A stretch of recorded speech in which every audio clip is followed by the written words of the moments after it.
teman-teman yang saya sayangi dan saya banggakan. Puji syukur kehadirat Allah Subhanahu wa Ta'ala yang telah melimpahkan rahmat dan karunia-Nya. Kita bisa berada di dalam ruangan ini dalam keadaan yang sehat walafiat.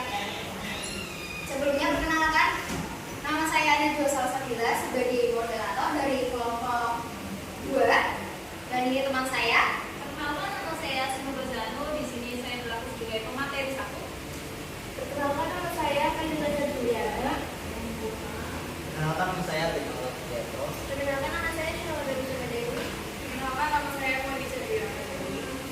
Baik, jadi di sini kita akan mempresentasikan hasil diskusi kita mengenai analisis perbandingan buku Teaching Science from Discovery antar edisi. Nah ini ada daftar isinya yaitu pendahuluan, respon, persamaan, perbedaan, cerita sama kesimpulannya. Yang pertama ini ada pendahuluannya. Jadi buku Teaching Science from Discovery adalah buku panduan guru dalam menerapkan pembelajaran sains berbasis penemuan atau discovery learning. Tujuannya kita membandingkan ketiga buku ini adalah untuk mengetahui persamaan dan perbedaan isi antar edisi serta perkembangan pendekatan pembelajaran sains. Nah ini ada edisi ke-45, 467 ya. Terus resume ketiga buku ini akan dijelaskan oleh teman saya, Kak Syifa. Silakan. Terima kasih sudah bisa saya jelaskan. Yang kami dapat dari resume 3 buku adalah menegaskan bahwa saya terdiri atas 3 unsur utama, yaitu sikap ilmiah, proses ilmiah, dan produk ilmiah. Sikap ilmiah di sini mencakup rasa ingin tahu, objektivitas, dan kesiapan menerima kegagalan.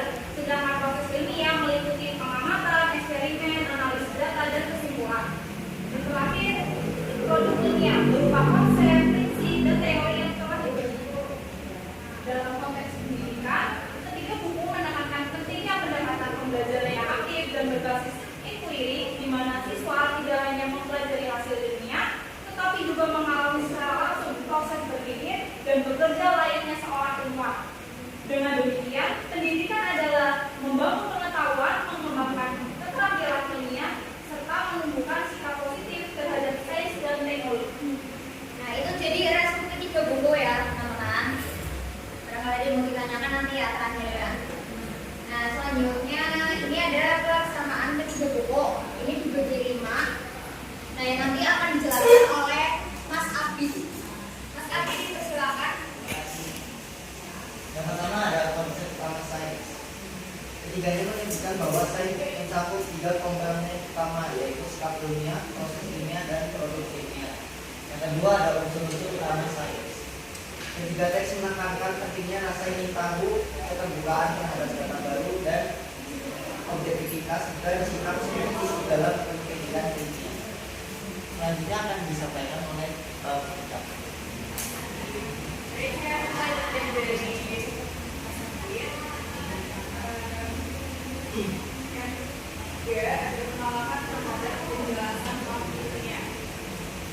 Ketiga teks menolak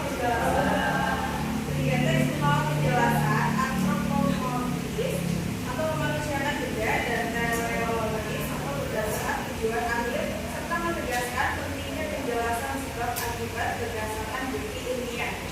Dan yang keempat ada tujuan pendidikan sains. Pendidikan sains, ketiganya sepakat bahwa pembelajaran sains bertujuan untuk menumbuhkan sikap ilmiah, mengembangkan keterampilan ilmiah, dan mengembangkan pengetahuan berdasarkan bukti.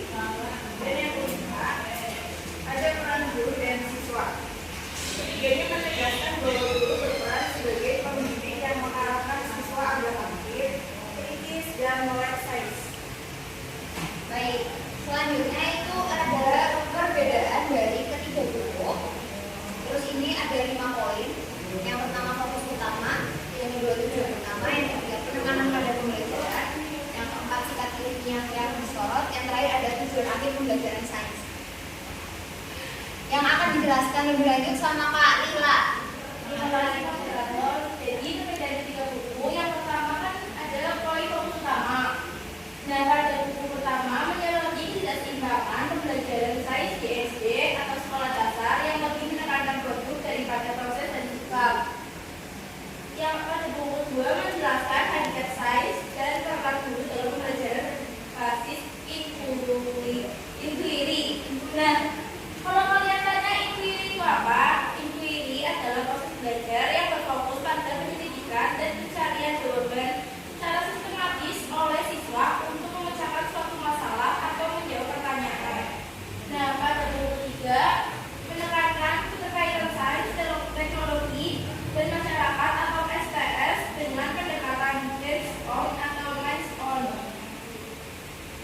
perbedaan pada poin kedua yaitu tujuan utama. Pada buku 1 mengajak guru agar menyeimbangkan aspek sikap, proses, dan produk dalam pembelajaran.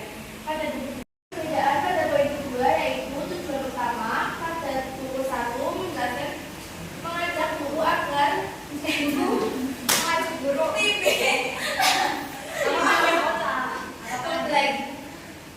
pada perbedaan kedua yaitu tujuan utama. Pada buku 1 mengajak guru agar menyeimbangkan aspek sikap, proses, dan produk dalam pembelajaran. Pada buku 2 mendorong siswa agar aktif dan berpikir ilmiah melalui kegiatan inquiry. Pada buku 3 mengarahkan pembelajaran agar menghubungkan sains dengan kehidupan nyata dan teknologi. Pada perbedaan dengan poin penekanan pada pembelajaran, pada buku 1 kritik terhadap pembelajaran yang terlalu fokus pada hasil sains atau program. Pada buku 2 fokus pada strategi inquiry dan peran guru sebagai fasilitator. Pada buku 3 fokus pada integrasi STS dan pembelajaran lintas mata pelajaran. Jadi STS itu yang ini ya, keterkaitan sains, teknologi, dan masyarakat. Terus selanjutnya dijelaskan oleh Kak Febra. Baik, saya akan melanjutkan aspek perbedaan yaitu sikap ilmiah yang disorot. Pada buku 1 menjelaskan rasa ingin tahu, skeptisisme, keterbukaan, dan sikap positif terhadap kegagalan. Dalam penjelasan saya, siswa didorong untuk punya rasa ingin tahu yang tinggi, berpikir kritis, dan terbuka terhadap berbagai kemungkinan yang tidak mudah menyerah saat menghadapi kesalahan atau kegagalan dalam percobaan. Kemudian pada buku 2 ada rasa ingin tahu, keterbukaan, skeptis, dan objektif. Maksudnya siswa diarahkan untuk selalu bertanya, terbuka terhadap informasi baru, berpikir kritis, serta mengambil kesimpulan berdasarkan fakta atau bukan perasaan pribadi. Kemudian pada buku 3 ada rasa ingin tahu, kesiapan menerima hasil negatif, dan perubahan ide berdasarkan bukti. Maksudnya siswa dibiasakan terbuka pada semua hasil termasuk hasil percobaan yang tidak sesuai harapan, serta belajar menarik kesimpulan dari bukti nyata. Kemudian pada tujuan akhir pembelajaran sains, pada buku 1 menjelaskan bentuk pengembangan sikap dan proses ilmiah siswa, bukan hanya pengetahuan produk. Jadi penjelasan pembelajaran sains bukan supaya siswa tahu teori, tapi juga supaya mereka berpikir dan bersikap seperti ilmuwan. Kemudian pada buku 2 membentuk individu melek sains dan mampu memecahkan masalah nyata. Jadi pembelajaran sains di sini diharapkan bisa membentuk orang-orang yang bisa berpikir ilmiah dan mengaplikasikan pengetahuan mereka dalam kehidupan sehari-hari. Kemudian pada buku 3 menumbuhkan rasa ingin tahu, keterampilan ilmiah, dan sikap positif terhadap hakikat serta potensi sains dan teknologi. Dalam pembelajaran sains di sini diarahkan supaya siswa tidak hanya tahu tetapi juga tertarik, terampil, dan memiliki pandangan positif terhadap sains dan teknologi. Oke, terima kasih Kak. Jadi ini ada ciri khas masing-masing buku yang akan aku jelaskan. Jadi pada buku yang edisi keempat, ini yang 13 halaman, yang garis subode. Nah itu menonjolkan kritik terhadap praktik pembelajaran sains di sekolah dasar. Jadi menariknya apa? Karena menyoroti perlunya pembelajaran sains yang seimbang, tidak hanya berfokus pada hafalan konsep, tapi juga mengembangkan sikap proses ilmiah untuk membentuk karakter ilmiah siswa. Nah, terus yang ke edisi ke-6 yang ada sebelumnya itu menjelaskan hakikat sains secara runtut dan menekankan peran guru serta pendekatan inquiry. Jadi buku ini khas karena menjelaskan sains secara sistematis, menekankan peran guru sebagai fasilitator inquiry agar siswa aktif berpikir dan memilih bukti secara ilmiah. Jadi fasilitator inquiry ini tadi udah dijelasin sama Kak Lila ya, tapi saya mau jelasin aja. Itu maksudnya guru yang membimbing anak untuk mencari tahu sendiri. Jadi guru tidak hanya memberi jawaban saja, tapi mengajak anaknya untuk bertanya, kayak mencoba menemukan jawaban lewat kegiatan seru seperti mengamati, bereksperimen, dan bermain sambil belajar. Nah, terus yang ketiga, yang edisi ke-7 itu yang ada 30 halaman ya, menunjukkan hubungan sains dengan teknologi dan masyarakat atau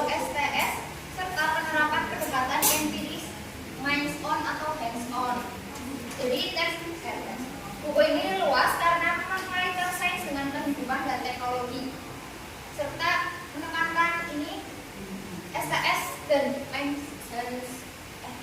on atau hands on. Jadi artinya belajar teman melibatkan tangan dan pikiran secara aktif.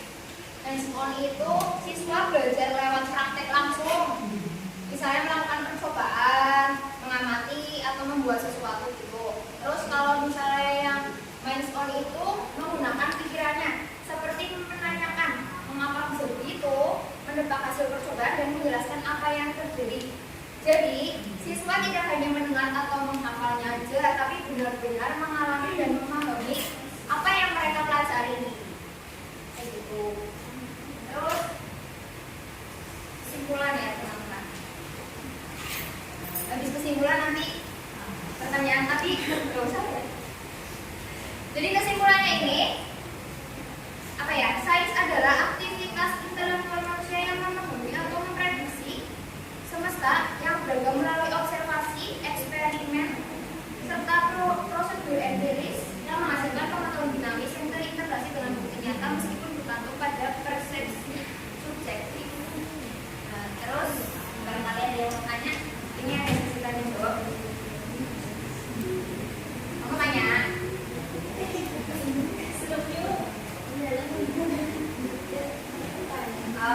Silakan disana, coba ya. Baik, kita ada kesalahan. Tanya nggak apa-apa. Ada berapa menit sih?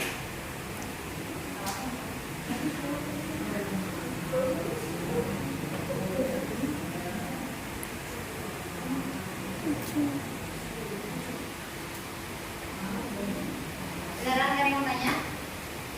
Atau yang kurang jelas gitu? Mau dijelasin lagi?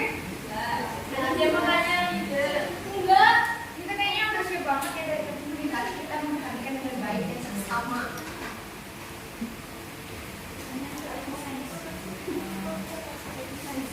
Apa itu sains?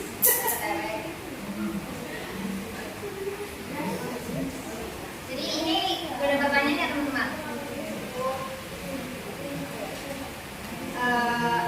Baik, terima kasih teman-teman yang udah mau mendengarkan presentasi dari kami. Semoga